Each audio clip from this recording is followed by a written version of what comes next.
नमस्ते जी, कैसे हो आप सब लोग। आप सब लोगों का स्वागत है मेरे चैनल और मेरे ओपन थिएटर में। आज का टॉपिक बड़ा इंटरेस्टिंग लेके आया हूँ मैं। बहुत से लोगों का डाउट रहता है इस दोनों टॉपिकों के बीच में कि भाई कौन सा क्या है, कौन सा पहले शुरू हुआ, कहाँ पर हुआ, इनका जन्मदाता कौन है। तो आज हम बात करने वाले हैं हिमालयन क्लाइंबिंग और एल्पाइन क्लाइंबिंग के बारे में। इसके ऊपर मैंने टॉपिक पूरा रेडी किया है और उसके कुछ पॉइंटर मैंने लिख के रखे हैं जिसके ऊपर आज डिस्कस करने वाला हूँ। तो बिना विलंब किए हम शुरुआत करते हैं। सबसे पहला point, what is alpine climbing and alpinist. कि एल्पाइन क्लाइंबिंग क्या होती है और एल्पाइनिस्ट किसको बोलते हैं। इसकी स्टार्टिंग सबसे पहले अल्प्स माउंटेन के अंदर हुई थी और माउंटेनियरिंग की शुरुआत इस विश्व में यदि सबसे पहले किसी ने की है तो की है जर्मन और फ्रेंच लोगों ने। जो वहाँ के माउंटेनियर्स थे उन्होंने सबसे पहले स्टार्टिंग की। अब ज़्यादातर इक्विपमेंट्स देखते हो वो या तो जर्मनी में बने हुए होते हैं या फ्रांस में बने हुए होते हैं। आप देख लेना, कोई भी बड़ा ब्रांड है, ब्लैक डायमंड है, पेटजेल है ना, ये सब ज़्यादातर वहीं की मैन्युफैक्चरिंग है।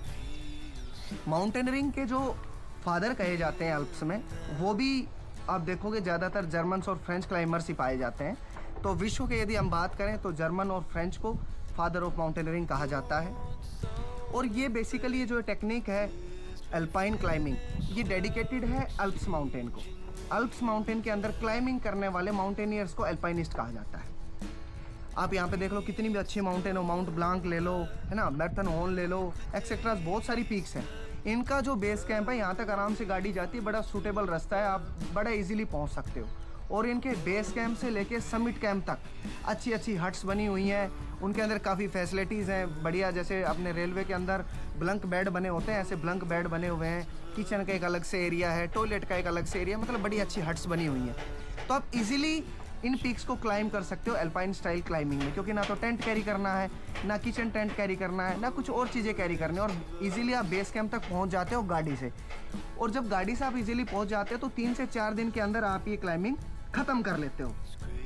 अब बात करते हैं कि इनके अंदर एल्पाइन स्टाइल में ये वजन कैसे कम लेके जाते हैं। देखो, रिसोर्सेज कम लगेंगे, पीपी रोप लगानी नहीं है ना। ज़्यादातर लोग अपने 3-4 लोग या मैक्सिमम 5 लोग इकट्ठे होके जाते हैं और रोप अप होके कर लेते हैं, एंकरिंग बिलेइंग करके कर लेते हैं और आराम से चढ़ के ये क्लाइंब करके वापस आ जाते हैं। इन्हीं क्लाइंबर्स को अल्प्स के अंदर एल्पाइनिस्ट कहा जाता है। और बाकी इसके बड़ा कोई भी वो मुद्दा नहीं है कि भाई एल्पाइनिस्ट कुछ अलग से बन गए। अल्प्स में क्लाइंबिंग करने वाले माउंटेनियर्स को एल्पाइनिस्ट कहा जाता है। अब अगले हम टॉपिक पे बात कर लेते हैं, भाई हिमालयन क्लाइंबिंग क्या होती है। तो सबसे पहले हम जान लेते हैं कि हिमालय कितने भागों में बटा हुआ है ना। 3 भागों में बटा हुआ है, जिसको कहते हैं ग्रेटर हिमालयाज, मिडल हिमालयाज और लोअर हिमालयाज। लगभग 2400 किलोमीटर लंबा है। जो काराकोरम रेंज है पाकिस्तान, वहाँ से लेके सिक्किम तक, और 160 माइल चौड़ा है, जिसमें से कई क्षेत्र नेपाल, जम्मू कश्मीर, उत्तराखंड, हिमाचल, वेस्ट बंगाल, सिक्किम, अरुणाचल प्रदेश, है ना, ये सब इसके अंदर क्षेत्र आते हैं। और यूनिवर्सल जो टर्म्स हैं, आप देखो कि जब हम कोर्सेज करने जाते हैं माउंटेनियरिंग के, जब जो यूनिवर्सल जो टर्म्स हमें सिखाए जाते हैं वो ज़्यादातर जर्मन या फ्रेंच भाषा में होते हैं, जिनको आज तक ना तो बदला गया ना इम्प्लीमेंट किया गया, क्योंकि एक्चुअली उन लोगों ने इसकी डिस्कवरी की थी, तो उन्हीं लोगों के नाम से या उन लोगों के बनाए हुए तरीके से चलता हुआ आ रहा है। अब हिमालय में शुरुआत किसने की?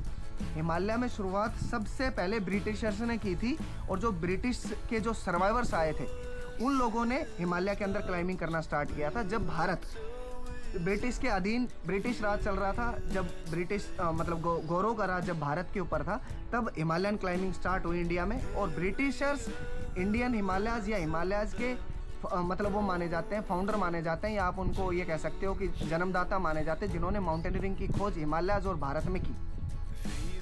जब भी हम किसी 6000, 7000 या 8000 मीटर की पहाड़ी हिमालयाज में चढ़ते हैं तो उसमें मिनिमम 15 दिन लगते हैं। 6000 मीटर की पहाड़ी को चढ़ने में भी 15 दिन लगते हैं, क्योंकि 2 से 3 दिन तो बेस कैंप तक पहुंचने में लग जाते हैं। और फिर वो लंबा रास्ता, मतलब बेस कैंप तक, यदि हम एवरेस्ट की बात करें तो बेस कैंप तक पहुंचने में ही यदि हम एक्लेमेटाइज होते हुए पूरे शेड्यूल को, प्रोटोकॉल को फॉलो करते हुए जाएं तो 9 से 10 दिन लग जाते हैं, है ना। और कहाँ एल्प्स की बात करें, हम बेस कैंप तक आराम से गाड़ी में जा रहे हैं, तो डिफरेंस तो बहुत बड़ा हो गया ना। तो इससे क्या होगा कि रिसोर्सेज बढ़ जाते हैं, लॉजिस्टिक बढ़ जाता है, नंबर ऑफ डेज बढ़ जाते हैं, है ना, पोर्टर्स फैसिलिटीज़ बढ़ जाती, बहुत सी चीज़ें बढ़ानी पड़ती हैं।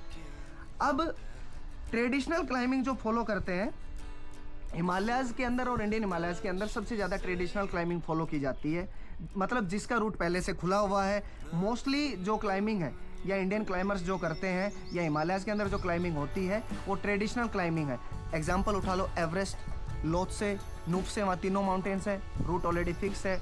हम नेपाल की बात करें तो उसके सामने पुमोरी ऑलरेडी रूट फिक्स है, लोबुचे ऑलरेडी रूट बना हुआ है। अब इंडिया में आ जाओ, सतोपंथ हो गया, है ना, सतोपंथ हो गया, और त्रिशूल हो गया, बंदरपूछ हो गया, और भागीरथी हो गया, केदार डोम हो गया। इन सब माउंटेन्स के भी रास्ते पहले से बने हुए हैं, मतलब रूट पहले से ही बना हुआ, जिसको हम ट्रेडिशनल रूट कहते हैं। सिर्फ इस पर रूट फिक्सिंग करते हैं और हम चल देते हैं। तो ज़्यादातर इंडिया में और हिमालयाज़ के अंदर ट्रेडिशनल जो क्लाइंबिंग है उसी को फॉलो किया जा रहा है। कोई भी ऐसी क्लाइंबिंग नहीं है कि यहाँ पे कोई अल्पाइन स्टाइल क्लाइंबिंग कर रहा है। अब बात करते हैं कि जो नए नए मॉडर्न अल्पाइनिस्ट बने हैं, बोलते हैं कि हम अल्पाइन क्लाइंबिंग करते हैं, आज उनसे भी मुझे बात करनी है। बहुत से लोग मुझे भी कॉल मैसेज करके बोल देते हैं कि आप ये फलाना एक्सपेडिशन करा रहे हो तो इसमें हम अल्पाइन स्टाइल क्लाइंबिंग करना चाहते हैं, लेकिन हमें ज़रूरत है बेस कैंप तक पोर्टर हमारा सामान पहुंचा दे और आप हमें एक गाइड दे दो और हम क्लाइंबिंग करते हैं। तो भाई तुम फिर अल्पाइन स्टाइल में क्या करने वाले हो? यदि मैं तुमसे सवाल करूँ, पोर्टर्स तुमने ले लिए, खच्चर तुमने ले लिए, घोड़े तुमने ले लिए, बेस कैंप तक लॉजिस्टिक तुमने पहुंचा लिया, गाइड तुमने ले लिया, बेस कैंप से लोड फेरी करने को आप अल्पाइनिज्म कहते हो क्या? मेरी नज़र में तो अल्पाइनिज्म नहीं है। हाँ, मैं इसको एक टर्म दे सकता हूँ जिसको कहते हैं गाइडेड एक्सपेडिशन। मतलब ये गाइडेड एक्सपेडिशन आप कर रहे हो, लेकिन ये अल्पाइन स्टाइल क्लाइंबिंग नहीं है। बिल्कुल अपने दिमाग को खाली कर दो कि तुम अल्पाइन स्टाइल क्लाइंबिंग ये कर रहे हो। अब जो नए नए माउंटेनियर्स बनते हैं वो कैसे ये समझे कि हमें कौन सी माउंटेनियरिंग की टेक्निक हमें फॉलो करके क्लाइंबिंग स्टार्ट करनी चाहिए, है ना। तो उसके ऊपर भी मैंने स्पेशली कुछ पॉइंट्स लिखे हैं। जो नए नए माउंटेनियर्स आते हैं और वो ये डिसाइड नहीं कर पाते हैं कि भाई हम कौन सी क्लाइंबिंग स्टार्ट करें, जो बेसिक एडवांस कोर्स करके आते हैं वो सबसे पहले 6000 मीटर की पीक करने का प्रयास करें, या उससे कम की मिलती है तो उससे कम करने का प्रयास करें, और उसमें वो सिर्फ ट्रेडिशनल और कॉमर्शियल एक्सपेडिशन को फॉलो करें। क्योंकि इसके अंदर क्या होगा कि एक्सपेंस जो है वो कम लगेगा। मैं मानता हूँ गाइडेड एक्सपेडिशन में एक्सपेंस कम लगते हैं, लेकिन फिर भी आपका अभी एक्सपीरियंस इतना नहीं हुआ है कि आप गाइडेड कर सको, है ना। शायद आने वाले समय में आप एक्सपीरियंस लेके कर पाओ, लेकिन मैं आपको रिकमेंड करता हूँ आप शुरू में सबसे पहले ट्रेडिशनल और कॉमर्शियल एक्सपेडिशन करो। अच्छी एक कंपनी लो जो वहाँ पे कई सालों से जिसका एक्सपीरियंस रहा हो, जिसके पास अच्छा लॉजिस्टिक सपोर्ट हो, अच्छे गाइड्स हों, है ना, अच्छे शेरपास हों जो आपको प्रॉपर रूट ओपन करके दें। लेकिन आपको इस एक्सपेडिशन के अंदर बाऊजी बन के नहीं करना है, सीखना है। यदि आप अपने फ्यूचर में ये लेके चल रहे हो कि आपको आगे जाके अल्पाइन स्टाइल क्लाइंबिंग करनी है अपनी लाइफ में, तो आपको इस कॉमर्शियल और ट्रेडिशनल एक्सपेडिशन की जो टेक्निक आप अपना रहे हो, इसके अंदर आपको सीखना है कि मेरा शेरपा क्या कर रहा है, मेरा गाइड क्या कर रहा है, कितनी पीपी रोप लग रही है, कितना राशन लग रहा है, कितने खच्चर लग रहे हैं, कितने एक्सपेंसेस लग रहे हैं। मतलब एक प्रॉपर एक्सपेडिशन प्लानिंग आप लोगों को सीखनी है कि किस प्रकार से ये सब चीज़ें लग रही हैं कि फ्यूचर में आप अल्पाइन स्टाइल तो कर नहीं पाओगे, लेकिन हाँ गाइडेड एक्सपेडिशन आप कर पाओ। अब क्या होता है कि कुछ दिनों के बाद में जब आपको एक्सपीरियंस गेन हो जाएगा, आपने एक्सपीरियंस गेन कर लिया, आपने 7-8 लोगों की एक अच्छी टीम बनाई, जिसके अंदर आप लोगों ने 2 बेस कैंप में रख दिए कि भाई आप हमें पीछे से बैकअप सपोर्ट दोगे, और 5-6 लोगों ने क्लाइंबिंग करनी स्टार्ट की। काफ़ी आप लोग टफ ट्रेनिंग करके आए हो, अच्छे से एक्सपीरियंस लेके आए हो, सारे वेल ट्रेंड हो, वेल कोर्स क्वालिफाइड हो, तो आप बड़े इजीली आप गाइडेड एक्सपेडिशन कर पाओगे और आपने बढ़िया अपना बेस कैंप तक राशन पहुंचा और आगे अपने रूट ओपनिंग करके आपने क्लाइंबिंग की। हाँ, लेकिन उससे पहले आपको एक्सपीरियंस लेना बहुत ज़्यादा ज़रूरी है, आपको कोर्सेज करने बहुत ज़्यादा ज़रूरी हैं। चाहे आप कितने भी मतलब बोलते हैं ना कि माहिर बन जाओ, कोर्सेज में आप सिर्फ आपके इंस्ट्रक्टर आपको पढ़ा पाएंगे, उन्होंने जो सीखा वो आपको सिखा पाएंगे, लेकिन एक्सपीरियंस आपको वो समय के साथ में ही आएगा। इसीलिए बोल रहा हूँ 3-4 पीक्स चढ़ो, उसके बाद में एक अच्छी टीम बनाओ और फिर गाइडेड एक्सपेडिशन करो। अभी कई लोग क्या होंगे कि इस वीडियो को देख के मोटिवेट हो गए होंगे कि भाई हम अब अल्पाइन स्टाइल क्लाइंबिंग आपको करके ही दिखाएंगे। बिल्कुल कर सकते हो, मैं मान लूँगा कि बेस कैंप तक आप अपना खुद सामान ढो के लेके जाओ, ना घोड़ों का इस्तेमाल करो, ना खच्चरों का इस्तेमाल करो, ना आप गाइड लोगे, ना आप पोर्टर लोगे, कुछ भी नहीं लोगे, अपने दम पे करो और सबमिट करके आओ। और सबमिट करने के आने के बाद में अपनी जब प्रोजेक्ट रिपोर्ट आप IMF को जमा करो तो उसमें लिखो कि हमने रोड हेड से लेके बेस कैंप तक खुद लोड फेरी किया और ऊपर तक without guide, without any logistic support, without any Sherpa और विदाउट घोड़े खच्चर कुछ भी लिए हमने एक्सपेडिशन कंप्लीट किया, तो मैं मान लूँगा आप अल्पाइनिस्ट हो, आप अल्पाइन स्टाइल क्लाइंबिंग की है। लेकिन ये बौखलाहट में आके कहना कि ना जी हम तो 4 दोस्त इकट्ठे होके जा रहे हैं और हम ऐसे ऐसे पीक सबमिट करके आएंगे। यदि बेशक आपने गाइड भी नहीं लिया है, आपने शेरपा भी नहीं लिया है, लेकिन आपने यदि बेस कैंप तक घोड़े खच्चरों का भी इस्तेमाल किया है या याक का इस्तेमाल किया है या किसी भी ऐसे माध्यम का इस्तेमाल किया है जिससे आपने मतलब लॉजिस्टिक बेस कैंप तक पहुंचाया है, तो उसको अल्पाइन स्टाइल क्लाइंबिंग नहीं मानी जाएगी और उसको मैं भी नहीं मानता हूँ। और मैं आपको फिर क्लियर कर रहा हूँ, हिमालयाज़ और भारत के अंदर सिर्फ ट्रेडिशनल क्लाइंबिंग फॉलो होती है, ना कि अल्पाइन स्टाइल क्लाइंबिंग फॉलो होती है।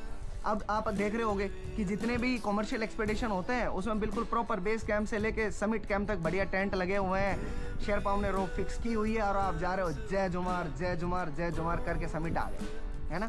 अब अचानक से जब आप ट्रेडिशनल ये क्लाइंबिंग करके या गाइडेड क्लाइंबिंग करके या कॉमर्शियल क्लाइंबिंग करके आपको एकदम से यदि डेनाली या विंसेंट जैसे एक्सपेडिशन में भेजा जाए या अल्पाइन क्लाइंबिंग करने के लिए अल्प्स में भेजा जाए, माउंट ब्लांक में भेजा जाए, है ना, तो वहाँ पे आपको अचानक से ऐसा लगा कि अच्छा, हमें तो शायद ऐसा लग रहा है कि माउंटेनियरिंग हम गलत सीख के आ गए या माउंटेनियरिंग हम आज से शुरू कर रहे हैं या ये कौन सी माउंटेनियरिंग, आप कंफ्यूज हो जाओगे। क्योंकि जब पता चलेगा आपको खुद अपना लोड उठाना है, खुद लोड फेरी करनी है, खुद खाना बनाना है, खुद टेंट लगाना है, खुद सब कुछ हो, ना आपको पोर्टर मिलेगा, ना आपको गाइड मिलेगा, ना आपको हैफ मिलेगा, ना आपको लॉजिस्टिक सपोर्ट मिलेगी, आपको सिर्फ नेशनल पार्क से कनेक्टिविटी मिलेगी, आपके पास वो की सेट होंगे, सैटेलाइट फ़ोन होंगे, जीपीएस होगा जिससे आप नेशनल पार्क को कनेक्ट कर सकते हो या रेस्क्यू टीम को कनेक्ट कर सकते हो।